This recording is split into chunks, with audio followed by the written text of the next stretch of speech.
ମାନେ ବୃନ୍ଦାବନ ସାହୁ ଆଞ୍ଚଳିକ ବିକାଶ ସଭାପତି। ଆଗରୁ ଗୋଟେ ମନର ଚିନ୍ତାଧାରା ଅଛି ବୃକ୍ଷରୋପଣ। ସକାଳୁ ବୃକ୍ଷରୋପଣ କଲୁ।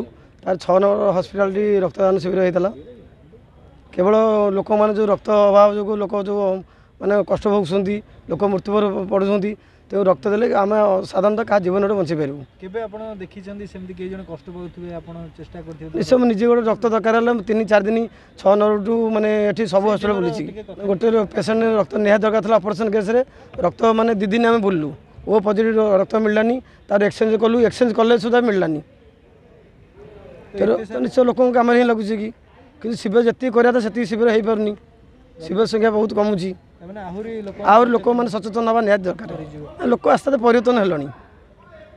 ପରିବର୍ତ୍ତନ ଲୋକ ଜାଣିଲେଣି, ଲୋକ ଦେଲେ କିଛି ଅସୁବିଧା ନାହିଁ। ଲୋକ ଯିଏ ବି ବର୍ଷକୁ ଲୋକ 3-4 ଥର ବି ରକ୍ତ ଦେଉଛନ୍ତି।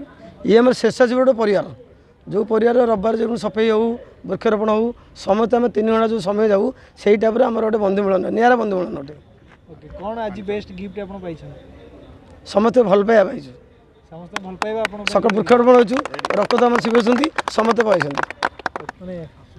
ଖାସିୟତ ହେଉଛି ଲୋକପ୍ରିୟତା। ନିଶ୍ଚିନ୍ତ ଭାବରେ ଆମ ପାଇଁ, ଆମ ଆଞ୍ଚଳିକ ବିକାଶ ପରିଷଦର ପରିବାରର ସଦସ୍ୟଙ୍କ ପାଇଁ ଗୋଟେ ଗୌରବର ବିଷୟ। ଆମେ ସମସ୍ତେ ଆଜି ଏକାଠି ହେଇଛୁ, ଆମର ପରିବାର ଆଜି ଏକତ୍ରିତ।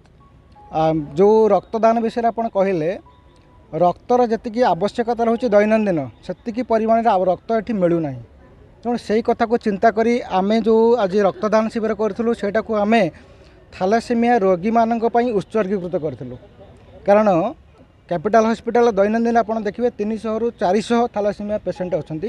ସେମାନଙ୍କର ଦୈନନ୍ଦିନ ରକ୍ତର ଆବଶ୍ୟକତା ରହୁଛି, କିନ୍ତୁ ସେମାନେ ରକ୍ତ ପାଉନାହାନ୍ତି। ଆପଣ ଗଲେ ଗୋଟେ ଥାଲାସେମିଆ ପେସେଣ୍ଟକୁ ଦେଖିବେ, ଆପଣ ତା'ର ଦୁଃଖ ଦୁର୍ଦ୍ଦଶା ବୁଝିପାରିବେ। ତେଣୁ ଆମେ ମଧ୍ୟ ଅନ୍ୟମାନେ ନିବେଦନ କରୁଛୁ, ରକ୍ତଦାନ କରନ୍ତୁ, ଅନ୍ୟର ମୂଲ୍ୟବାନ ଜୀବନ ବଞ୍ଚାନ୍ତୁ ଏବଂ ନିଜର ଜୀବନ ମଧ୍ୟ ସୁରକ୍ଷିତ ରଖନ୍ତୁ। ରକ୍ତଦାନ କଲେ ଆମେ ଯେଉଁ ଭାବୁଛେ ଆମର ଶରୀର କ୍ଷୀଣ ହୋଇଯିବ, ଅସୁସ୍ଥ ହୋଇପଡ଼ିବ, ସେମିତି କିଛି ନାହିଁ। ଶରୀର ସୁସ୍ଥ ହେବ, ମାନେ ଆଗକୁ ଯିବା ପାଇଁ ସମସ୍ତଙ୍କୁ ଅନୁପ୍ରାଣିତ କରିବ।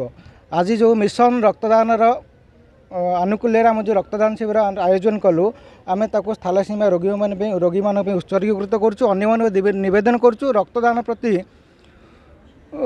ଆପଣ ଆଗ୍ରହ ପ୍ରକାଶ କରନ୍ତୁ ଏବଂ ଅନ୍ୟମାନଙ୍କୁ ମଧ୍ୟ ନିବେଦନ କରନ୍ତୁ, ସେମାନେ ସ୍ୱତଃପ୍ରତ ଭାବରେ ଆସନ୍ତୁ, ରକ୍ତଦାନ କରନ୍ତୁ, ନିଜକୁ ଏବଂ ଅନ୍ୟମାନଙ୍କୁ ସୁରକ୍ଷିତ ରଖନ୍ତୁ। ଧନ୍ୟବାଦ। ନିଶ୍ଚିନ୍ତ ମାନେ ଆମ ଅନୁଷ୍ଠାନର ସେ ସଭାପତି ଆମ ନିଜ ମାମୁଁ ମଧ୍ୟ, ତ ଆମକୁ ଖୁସି ଲାଗୁଛି ତାଙ୍କ ଦ୍ୱାରା। ଆଜି ନୁହଁ, ଏ 3-4 ବର୍ଷର ସଂଗଠନ।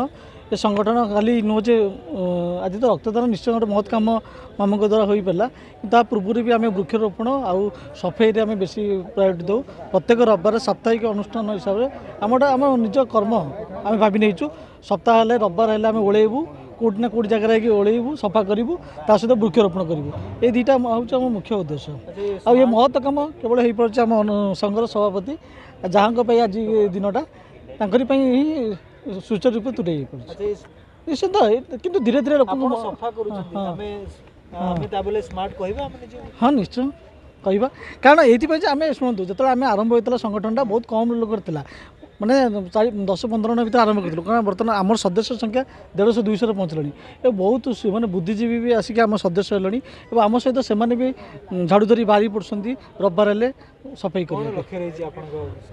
ଏଇ ଗ୍ଲୋବାଲ ୱାର୍ମିଂ ତ ମୁଖ୍ୟ ଜିନିଷ ରହୁଛି। ବୃକ୍ଷରୋପଣ ମାସ୍ ମାନେ କ'ଣ ପ୍ଲାଣ୍ଟେସନ୍, ତା ସହିତ ତା ରକ୍ଷଣାବେକ୍ଷଣ ବି ସେଇଟା ବି ଆମର ରହୁଛି, ସଫେଇଟା ବି ରହୁଛି। ଆମେ ତ ଯୁବପିଢ଼ିଙ୍କୁ ଚାହୁଁଛୁ ଏଇ ଆଦର୍ଶରେ। ହଁ ନିଶ୍ଚୟ। ତ ଆମେ ତ ଶୁଣନ୍ତୁ, ମୁଁ ତ ଧନ୍ୟବାଦ ଦେବି ଆମ ମାମୁଁଙ୍କୁ, ଯାହା ଆମ ଘରୁ ବାହାରକୁ ପଦାକୁ ବାହାରିଲେ।